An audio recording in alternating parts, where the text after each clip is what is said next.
Next week, we're commemorating the 50-year anniversary of the end of the Vietnam War. I want to play for you an interview that I actually did with my father, a Vietnam veteran. We did it during the middle of the lockdown, but it's pertinent and I want to bring it to you today. So here it is. Welcome to Shattered the Podcast. STP is the story of my journey from the depths of mental illness to a place where I could live again. Welcome back to Shattered the Podcast. I have on the line today a Vietnam veteran who happens to be my father. G'day, Dad. How's it going? Pretty good, even with the lockdown. Even with the lockdown. Now, you were a corporal attached to 17 Construction Workshop in Vietnam in 1967-68. You can fit it in December 67, December 68, 365 days, but who counted? No, I've not heard of any of the Vietnam veterans who counted down their time overseas there. I thought you were having a great time. So I want to talk about how we've got a situation in Afghanistan, how the war over there is winding down, and there are distinct parallels to what happened in the Vietnam War. And I want to just get your perspective from your service through to the end of the Vietnam War. So 1967, December 1967, you land in Vietnam. You spend, as you said, 365 days there. Was there a thought at the time that you were in a war that you were trying to win? And I mean that in the way of thinking the guys that went into World War II were thinking, okay, we've got a clear enemy, we know who to beat. What was your perception of what your country was doing in Vietnam? Well, we were not what you'd call indoctrinated. We were told why we were going. I had no reason to not believe the reasons we were there. Uh-huh. And immediately going there, we found out that locals were employed in our workshop to give jobs, to not just get them there labouring for us, but getting there doing jobs. And I got to know some locals. First, when I went there, it was the adventure of a lifetime, being a 19-year-old country boy, first trip overseas, and very, very quickly it set in that this was not a joke. And Mm-hmm. that, I'll tell you what changed, that showed me it wasn't an adventure. Reality set in. I went into town one afternoon, about second month I was there, and there's a young guy sitting in the street, one leg missing, in what was left of his Vietnamese Ranger uniform, with a begging bowl in front of him. And suddenly I thought, he's my age. That could be me sitting there. Mm. And I thought, this is not an adventure for him. This is real. That's reality for him for the rest of his life. And I made up my mind there and then that I don't care why the government sent us there. If I could help that kid or others becoming that kid, I felt that I was doing the right thing being there. Vietnam, famously, there was no kind of real set end game apart from propping up the South Vietnamese government. Did you feel at the time that that was an achievable goal? Did you feel like you were over there contributing to success? I did, because we spent a lot of time. We had the American airfield close to us, and part of my job was going to the airfield, and always there was a lot of combined, you'd call it coalition operations nowadays, because don't forget there were several nations in Vietnam. Yep. Helping to defend the South, as it were. And the South Vietnamese soldiers, to me, really impressed me. They looked determined, well-equipped, well-trained, well-disciplined. And I thought, if we can help them win, and the more I saw of them, I thought, they will win, because these guys were just the epitome of soldiering. Yeah. And I thought we could help them do that and pull out when they were ready. Yeah. So comes 1972 and you hear that Australia is leaving Vietnam. You are at this time a regular soldier. You weren't conscripted. You joined the army as a volunteer and you made a career out of it. So your perception in 1972, what did you see was happening at that stage when Australia pulled out? Did you think that the war had been lost? Were you thinking of it in those terms? Or were you more just thinking, oh, maybe we've done the job that we needed to do? Keep in mind that Australia deployed approximately 6,000 to 8,000 men each for 12 months. Mm-hmm. America had 273,000 men deployed. Yeah. We were tasked with policing one province, Fuk Tui, and the Australian infantry guys, armoured, the fighting corps guys, did a great job, and they did suppress the activities of the Viet Cong and the North Vietnamese to the extent that Fuk Tui was reasonably peaceful. And I thought, okay, now is the time to hand that province back to the locals and let them defend it themselves. And I thought we'd achieved that. I wasn't filled with dread when I heard that Australia was coming home, mainly because every time you hear of a young serviceman dying, you think that's one more family that this country's given up. We've given up in the First World War, the Second World War, go back a bit, the Boer War, Korean War. We're only a small nation. We've done our bit, but now let's let them defend themselves. And so, no, I didn't feel any concern as such when Australia was pulling out. 1972, Australia's pulled out. Australians are very comfortable with that. We feel like we did what we were expected to do. Then you've got 1973, 74, 75, and the news media is there in force. So you're getting almost nightly updates on how poorly things are going in Vietnam, to the point where in 1975, Saigon fell. How was this time for you? Well, those nightly updates did quickly show me that my misconception of the South Vietnamese military fighting abilities wasn't what I thought it was, because you could see streets leading out of Saigon where military uniforms were just discarded. That, to me, that as an Australian serviceman, that was almost inconceivable. But I don't know the mind of a nation that's been at war with the Dutch, with the French, with the Americans, all that time at war.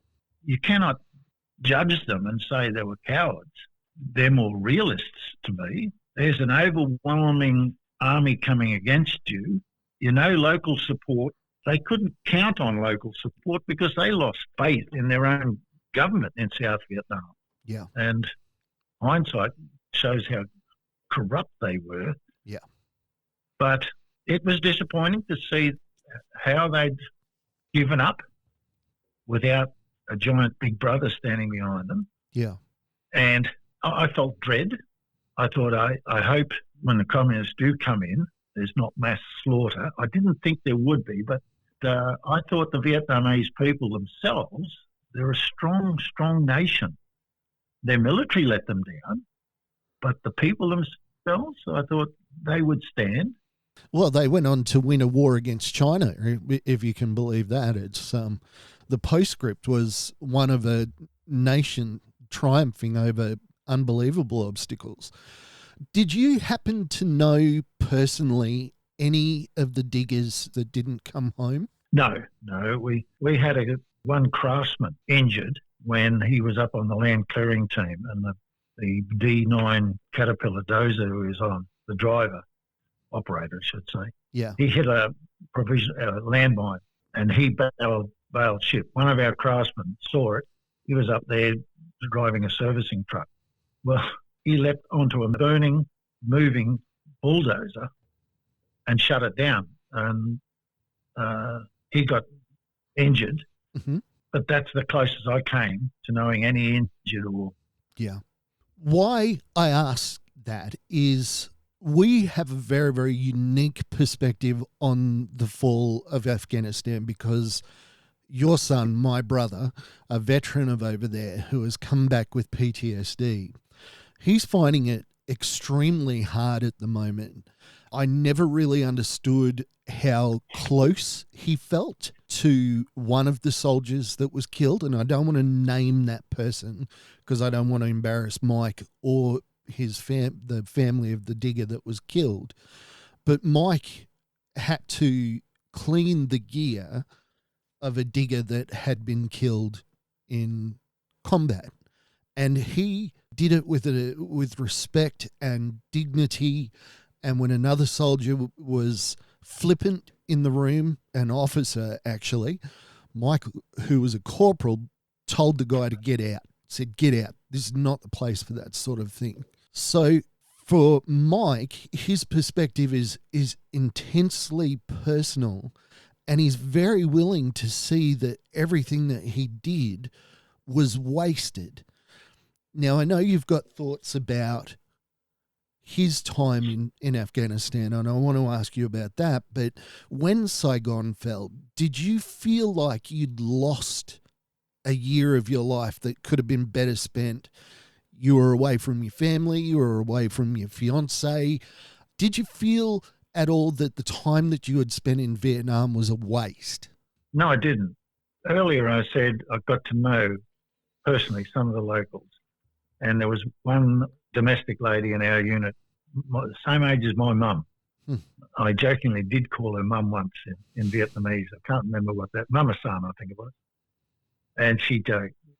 She said to me when I was there, I did ask her, what do you think of us being here in your country? And she said, well, as a young girl, 13 or 14, when the communists were coming to power in North Vietnam, in Hanoi, her father, a Catholic man, a Catholic family, decided they wouldn't live under the communists. He was an intelligent man. He knew what the communist view of Christianity was. So he literally packed up the family, couldn't take anything with them, literally what they carried in a cart, and trekked all the way down from Hanoi to Saigon. I thought, what a brave man, what a brave family to do that. They were fortunate. They were able to, they got some names of towns and where you could find a priest and get the name of some families. So they were semi-supported all the way. But she said, we don't want to live under the communist rule. We like our freedom. And that's all I could think of when Saigon fell was her. That she's lived through, one country, she was North Vietnamese, being taken over. She comes to South Vietnam for freedom and have that taken over. But the strength of that lady, I thought, no, I don't need to worry about her. She would have possibly been interrogated by the officials after the fall, but as a domestic staff, she was a cleaner, probably suffered a month of interrogation or something. But I had no dread for her.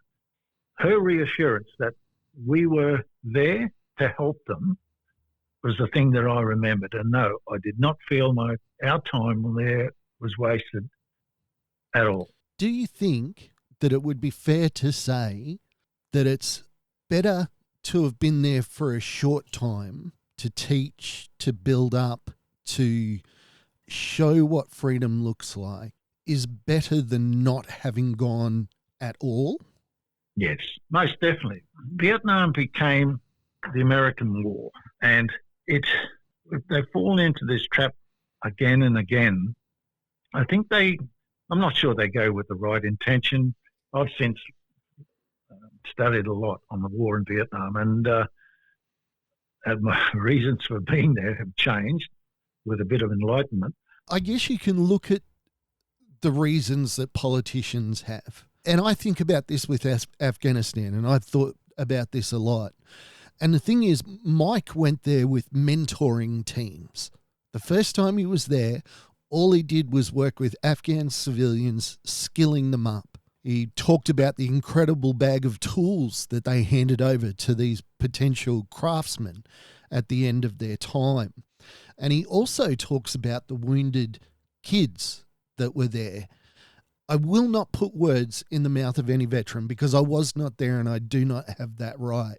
But I wonder how much better, say, that little girl that Mike saw that had been blown up, and he saw her at the hospital and he just broke down, how much better it was for her to be around caring people like my brother, like most Australian veterans. I hope that the fact that they were there is infinitely better than if they weren't there. I totally agree. In this mentoring team, that concept, whoever dreamed it up, was very, very wise, because I did see the toolkits they were sending to the young tradies that, now it wasn't a full tradesman's course. They were something like 3 to 4 months training, but they were given basic plumbing, carpentering, even electrical skills. They could wire a house properly, safely, build a house, build a school. That to me was brilliant. We didn't have the same sort of task in South Vietnam. It was, I think, to defend the population, but to restrict the movement and the provisioning of the Viet Cong and the North Vietnamese Army. Yeah. So I believed in the coalition cause in Afghanistan. And as you say, we had first-hand experience with your son and brother, Mike, going there 4 times, and first-hand experience there, explaining it to us and what they were doing there. To me, it was absolutely brilliant. The problem was the length of stay. We stayed because America stayed. America achieved its aim when it defeated Al-Qaeda. In hindsight's a wonderful thing, but why didn't they leave soon after that? That is the problem, is the length of stay. So your question, whether it had been better to come in for a short while, sure. As I said, hindsight shows that if we'd have pulled out early. It's an open-ended question, as in, how long's a piece of string? Well, and we can't tell what's going to happen in Afghanistan after this. You've got a bunch of educated men and women now that are skilled up, that are qualified to work for their own betterment. And will they rise up against the Taliban? Will they assimilate and try and make the Taliban less fanatical? I mean, we don't know. We don't know what's going to happen, and we are speaking very close to it. But for any Afghan veteran out there, or Iraq, or any of the troops that deployed to the Middle East, I'm devastated at this thought that they think that their time was wasted, that their sacrifice, that the blokes that died, the men and women that have come back with PTSD was all a waste. I'm just horrified that they would feel like that. Yeah, I am too. How can you tell a young veteran that his intention was going there was sound? What he achieved there was remarkable, because they don't think that during their time there. Their effect there can only be measured over time. And I think you take a young guy like Mike in a mentoring role where you can see the number of schools built, hospitals built or rebuilt, to see the local children going to school freely without terror of reprisals. What they did, I believe, over their time there was improve literally everything, their way of life. You can't stand there with a big stick forever, but they started, I think, to have a little bit of faith in their own army of protecting them. Because where Afghan army was disciplined and trained enough, the Americans left them to monitor, police an area. And so I think these young guys and girls gave a period of relative peace to the Afghanis, providing them with a reasonable amount of stability. And as I said to you, not in this interview, but the Afghan people, proud, strong people, they've had this period of reasonable stability, a time of education for both young men and young women. I think they will hold on to that and want it to remain. So whether in time, 5 years, 10 years, they start to demand these freedoms that they've experienced. And it's all be to the credit of these young men and women who went there. Yeah. I think of young Afghani women who are going to marry and they're going to have the ear of their husbands where they're able to say, hang on, no, I remember what it's like to be able to go to school. Why are we not letting our girls go to school? It's easier to not let a person have rights than to take away rights from somebody that's already had them. Somebody that's lived free, knows what freedom is, and will petition harder to maintain or regain that freedom. I agree. Earlier in the interview, you were talking about the impact of the Vietnam War, but you said a couple of years later there was something that affected you.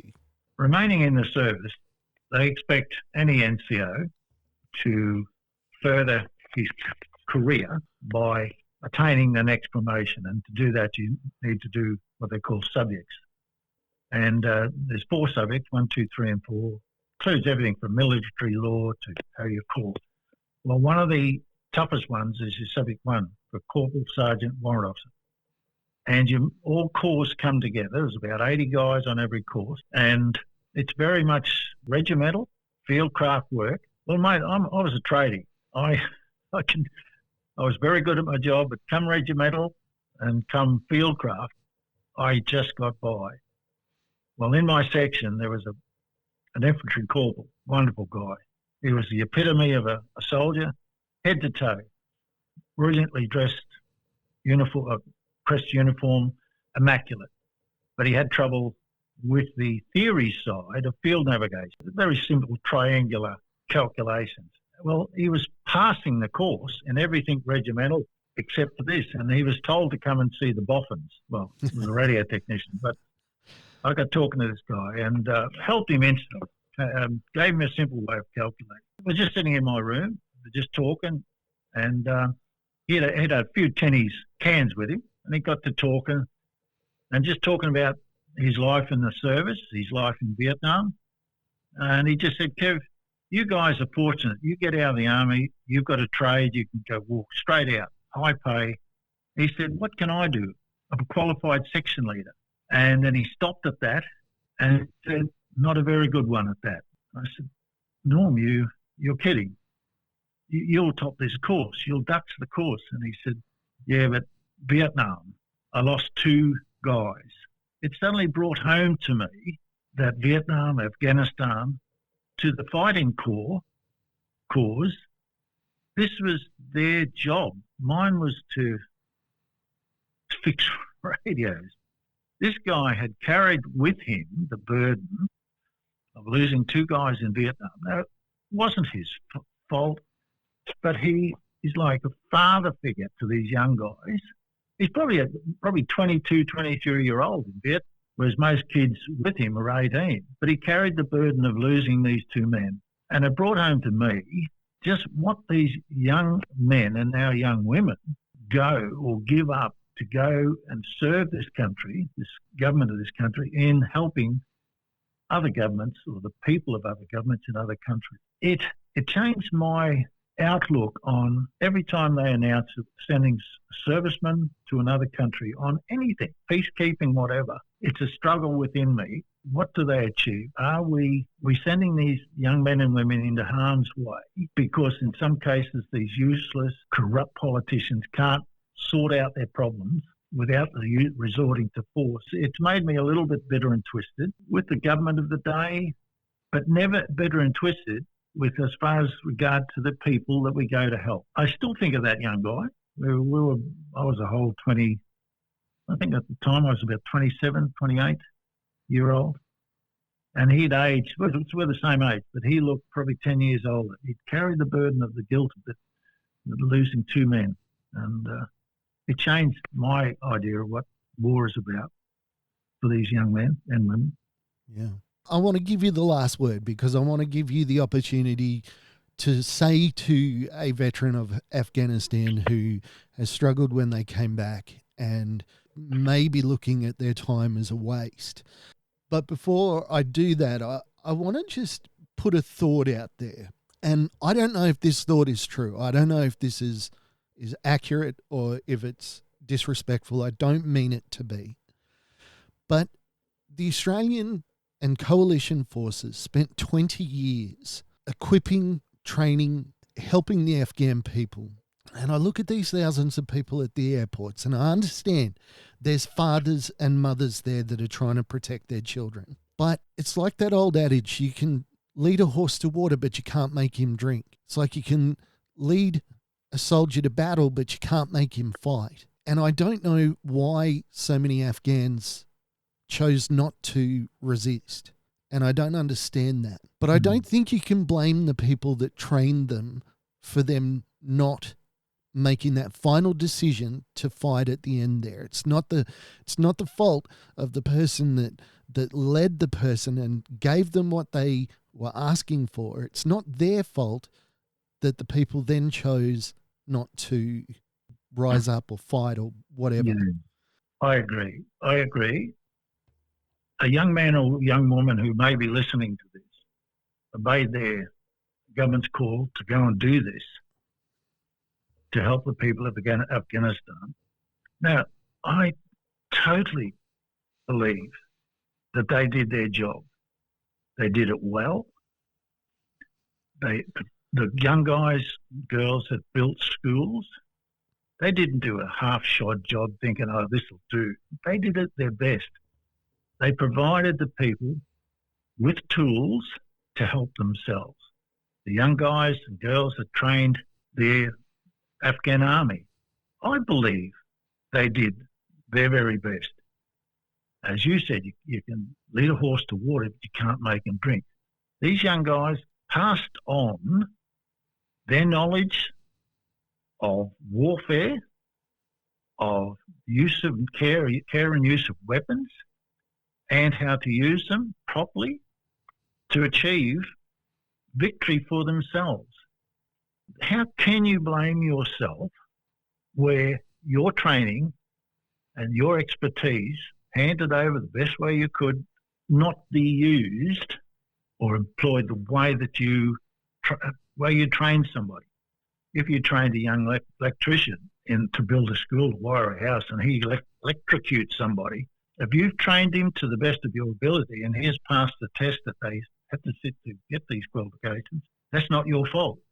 If you train a young man to use a weapon, to use your own people to help protect a village, and they fail to do that, how can you say that that's your fault? You did your best. You achieved what you went over there to do, and it was your right to leave them to defend themselves and to come home. You cannot take any of that blame. I know this nation is proud of you. I am. Don't blame yourself. Warrant Officer Kevin Brosnan, thank you for your time today. Thank you for your words, and there's nothing I can add to that. Thanks, Dad. Pleasure, mate. Hey, thanks for joining us on Shattered the Podcast. I'm Mark. Special thanks to my producer, Meredith Brosnan, and also to Torian, Kevin, and Lorraine. And we can't forget the amazing band Adelaide, who let us use their song as our theme. For more information, check us out on all your socials, STP Shattered the Podcast.